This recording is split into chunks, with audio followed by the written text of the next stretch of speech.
Jim Candy, Part 5, Chapter 16. It was Drew, just as I knew it would be. "We've got to talk," he said. "I'll pick you up in 5 minutes," I said. "Be in front of your house." I closed the phone. My head started spinning. The ground seemed to open underneath my feet, and all of a sudden I could feel myself starting to fall. I closed my eyes to calm myself. Then I pulled my shoes on and put on a black jacket. I'd started down the stairs when I stopped. I turned around, went back upstairs into the computer room, and over to the bookcase, bottom shelf, far left. I fumbled around for a minute or two, and then I had it. Okay, do you remember what's kept in the bookcase? It was after 1 a.m. There was a car here and there on the road, but most of the world seemed asleep. When I turned onto Drew's street, I spotted him under a streetlight in front of his house.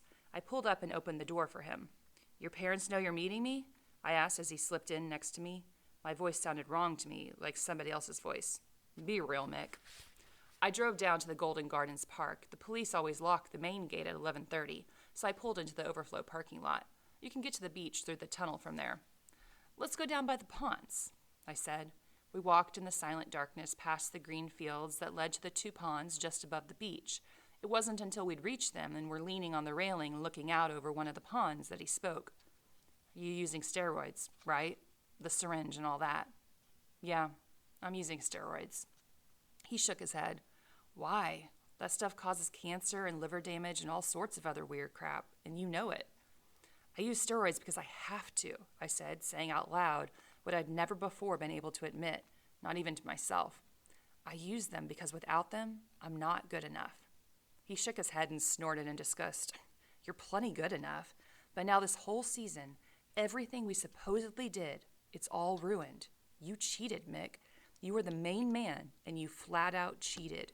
We don't belong in the playoffs. We didn't win a thing." We stared out at the water a long time. "What are you planning to do?" I said at last. "The only thing I can do. I'm going to Carlson." "Don't do it, Drew." He turned toward me. The anger vanished from his voice. "Mick, you need help. Carlson's been around. He's a good guy. He'll know the right thing to do. About you, about the season, about everything." I had no chances left. Everything was going to end. This year, next year, forever. I was falling fast and I had to grab hold of something, anything to stop the fall. I put my hand in my pocket and felt the metallic coldness of the gun. "You can't go to Carlson," I said, my voice as icy as the revolver. "You can't tell him. You can't tell anybody."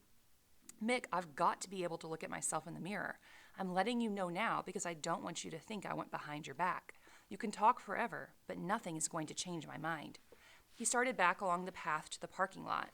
My head was pounding as if my skull weren't large enough to hold my brain. I took a couple of quick steps towards him and then called his name. "Drew, stop." He turned back. I pulled out the revolver and pointed it at him. He peered through the darkness at me. "What is that, Mick?" he said. "Is that a gun? Are you going to shoot me?" I let my hand drop to my side. "Just promise me you'll keep your mouth shut and nothing will happen." "Are you going to shoot me and throw my body into this little duck pond? Is that your solution?" "Promise me, Drew." "Look at yourself. Look at what this stuff has done to you." "Promise me." He turned and started walking again. I raised the gun and pointed it at him. "Stop!" I yelled. But he didn't stop. I aimed and then aimed again, but I couldn't pull the trigger.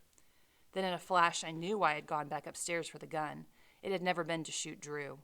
A strange sort of peace came over me, the same peace I'd felt when I thought about swimming out into the black water. The anger went away. The fear went away. I put the revolver to my temple, felt the coldness of the muzzle there, took a deep breath, took another one, and then pulled the trigger.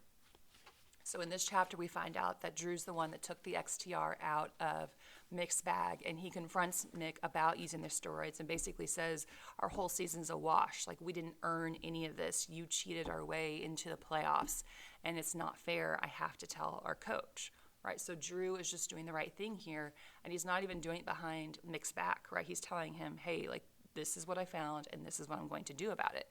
So he's trying to be a good friend to Mick still, to prepare Mick for what's to come. And Mick can't handle it. And as the book told us before, Mick left to go pick up Drew. He went to the bookcase, to the box that holds the gun, and he got the gun out. And Mick says at the end of this chapter, if you reread that last paragraph, right, he realizes he didn't ever intend on using the gun on Drew. Okay, somehow he knew what this confrontation was going to be about, And in the back of his mind, subconsciously, he knew that he wanted to use it on himself. Because if football is over, then what does he have left?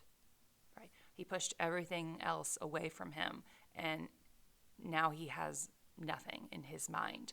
And so he uses the gun on himself.